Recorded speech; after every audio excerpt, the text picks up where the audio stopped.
How to view mobile data usage. In this video, I'll show you how to view mobile data usage on your Android phone.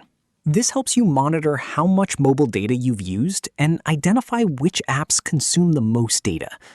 Start by opening the Settings app. Then tap Network and Internet, Connections, or SIM card and mobile network, depending on your device.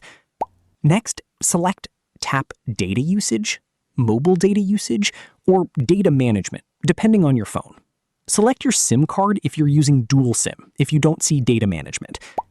You'll now see your total mobile data usage for the current billing cycle. Scroll down to view a list of apps and see how much mobile data each one has used. That's it. You've successfully viewed mobile data usage on your Android phone. You can now keep track of your data consumption and manage your usage more effectively. If you find this video informative, click on like, share, and subscribe for more videos.